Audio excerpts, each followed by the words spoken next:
Howdy, hi, y'all. My name's Pat. Hey, welcome to Making RV and Beach Memories. Now, you know, I've been camping since I was a wee tot, just maybe knee-high to a tent post peg. And we love RVing. Well, we've been camping in the summertime, love camping around next to the beach, camping in the fall, and who put that in there? I didn't do that. And you know, we've been camping in the wintertime when it's been snowy, when it's been icy and cold, and just still love that RVing. Hey, but what about camping when you're watching the Weather Channel and you see this coming your way? That's when you got to make a decision. Well, do we pack up? Do we head for higher ground, or do we wait it out? We don't want to wait till Jim Cantori is standing on the front porch, but what if it's just a Category 1? What if it's a Category 5? Do we want to pack up, or do we want to stay? That's the big decision you got to make. If you're a full-timer or if you're a vacationer, look what's coming on the news. Do we stay or do we go? As you can see here, the sand dunes around the campground not going to last very long, and they're not going to protect your camper. The tides are going to get higher, the winds are going to push your water right in, and they'll wash those dunes right out. You can see all that coming in is all salt water. They're going to wash up around your tow vehicle. They're going to wash up around your RV. All the wiring that's up under your camper, the brakes that are up under there. Now that's salt water. That's not fresh rainwater. And you know what salt water is going to do? The damage from the salt water will rust and corrode for months to come before you can discover the damage that's going to be done to your RV and your tow vehicle. So you don't want to wait till it's too late. So I got a little story I want to tell you. I had a lady come up to me right after Hurricane Ian. She was upset at one of the campgrounds down here at Myrtle Beach. You know, she said, a little bit mad at the campground. They didn't tell us to evacuate. And I said, well, what'd you do? She said, well, once the water got up to the second step on the camper, we figured we better hook up and leave. And I thought, okay, well, the salt water's already up around the rotors and the calipers on your truck. It's already up on the brakes and the wiring up under your camper. You got a $20, $30, $40, $50,000 camper, and somebody needs to tell you to leave? Hello, ding dong. That would have been a decision I'd have made when I saw the water coming toward the campground. I believe I'd have packed up and went to just a little bit higher ground inland.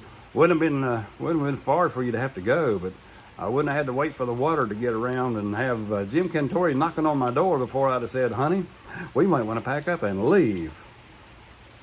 And you know, the wind always out there blowing. Those hurricanes, they blow a lot of boats into the shore too. Here on the Grand Strand around the Myrtle Beach area, there have been a lot of boats wash ashore with different hurricanes throughout the past. You can see they push them right up on the shore. Now during Hurricane Ian, this shrimp boat, it washed right up on the shore, and it took them weeks and weeks for them to get that shrimp boat off of there. And you can see everybody gathered around. It was really something to see. And you know, that got me thinking about back when Gilligan and the skipper, they were on the USS Minnow. Well, you know, that was just a 4-hour tour. Well, I got the whoa, hold that video right there. That was a misread. They went on a 3-hour tour, not a 4-hour tour. Get it right, Pat. Get it right. There we go. Carry on. Looking around, and now that was a 1964 Wheeler that they were using. And the cruising speed for that thing was only 12 knots. So that means they couldn't have got more than 41 miles away. So even in a hurricane, 41 miles wouldn't have got them too awful far. So it got me thinking. I thought, you know, I'm just beginning to wonder if that show was even real. Something to think about, you know.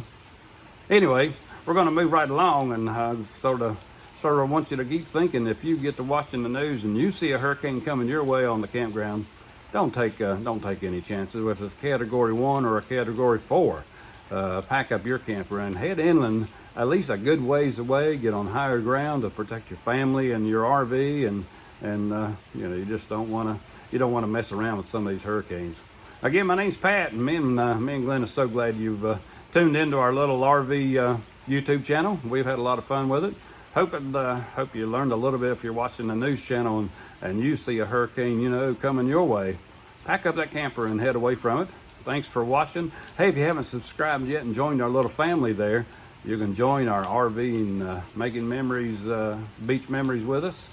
Just touch on that subscription button right there. It's free to do, and you can follow right along with us as we update new videos when we come along.